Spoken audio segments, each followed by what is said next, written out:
जय माता दी, हर हर महादेव।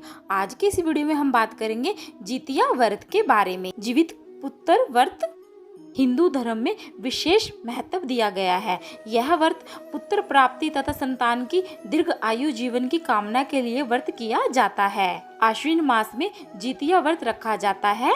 हिंदू पंचांग के अनुसार हर साल आश्विन मास के कृष्ण पक्ष की अष्टमी को जितिया व्रत रखा जाता है। हर साल आश्विन मास की कृष्ण पक्ष की अष्टमी तिथि से लेकर नवमी तिथि तक महिलाएं जितिया व्रत का निर्जला व्रत रखती हैं। इस व्रत को जितिया व्रत से, जीवितिका पुत्रिका व्रत से या जुतिया व्रत से या जावत्री व्रत के नाम से जाना जाता है। मान्यता है कि इस व्रत के पुण्य से प्रभाव से संतान की आयु लंबी होती है।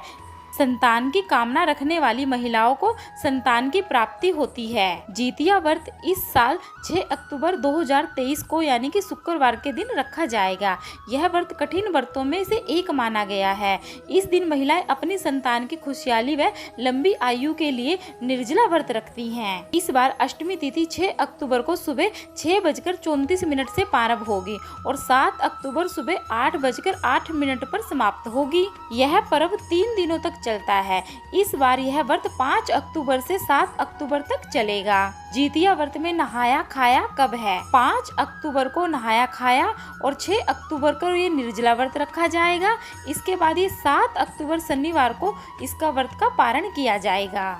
जितिया व्रत का नहाया खाया कैसे करें?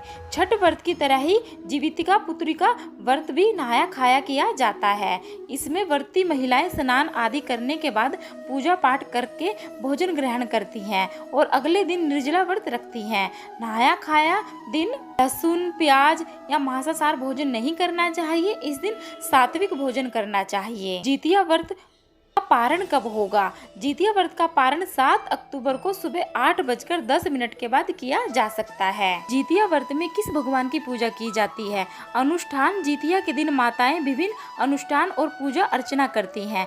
वे जल्दी उठती हैं, स्नान करती हैं और भगवान शिव, देवी पार्वती को समर्पित एक मंदिर में जाती हैं, जहां वे प्रार्थना करते हैं और अपने बच्चों की भलाई के लिए आशीर्वाद मांगती हैं। जितिया व्रत के दिन महिलाएं पूरा दिन निर्जला व्रत रखती हैं। इसके बाद दूसरे दिन सुबह सवेरे स्नान के बाद महिलाएं पूजा पाठ करती हैं और फिर पूरा दिन निर्जला व्रत रखती। तीसरे दिन सूर्य को अर्घ देने के बाद महिलाएं अन्न ग्रहण करती हैं। मुख्य रूप से पर्व के तीसरे दिन झोर, भात, मुरबा की रोटी, नोनी का साग खाया जाता है।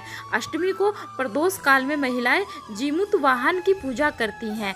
जीमूत वाहन की कुशा से निर्मित प्रतिमा को धूप, दीप, अक्षत, पुष्प, फल आदि अर्पित करके फिर पूजा की जाती है। इसके साथ ही मिट्टी और गाय के गोबर से सियारिनी और चील की प्रतिमा भी बनाई जाती है। प्रतिमा बन जाने के बाद उसके माथे पर लाल सिंदूर का टीका लगाया जाता है। पूजन समाप्त होने के बाद जीवितिका पुत्रिका व्रत की कथा भी सुनी जाती है। यह व्रत छठ की तरह ही रखा जाता है। यह व्रत परंपरा की तरह निभाया जाता है, यानी कि पहले सास इस व्रत को करती है, उसके बाद घर की बहुएं यह व्रत रखती हैं। यदि आपने एक बार जितिया का व्रत रखा है तो इसे हर साल करना चाहिए। इस व्रत को बीच में नहीं छोड़ना चाहिए। जितिया व्रत के दौरान ब्रह्मचर्य का पालन करना चाहिए। इसके अलावा इस दिन मन में वचन कर्म से भी शुद्ध रहना चाहिए। किसी को बुरा नहीं कहना चाहिए। इस दौरान लड़ाई झगड़े, कलह क्लेश से दूर रहना चाहिए। शास्त्रों में तो इसमें एक छोटा सा तालाब बनाकर पूजा की जाती है और कहीं जगह तो गाँव में कहीं पे भी नदियाँ, सरोवर आपको मिल ही जाते हैं। तो इसमें नदी सरोवर पर जाकर भी इसका पूजा करने का विशेष महत्व है। यह व्रत अपने बच्चों की खुशहाली के लिए बनाया जाता है।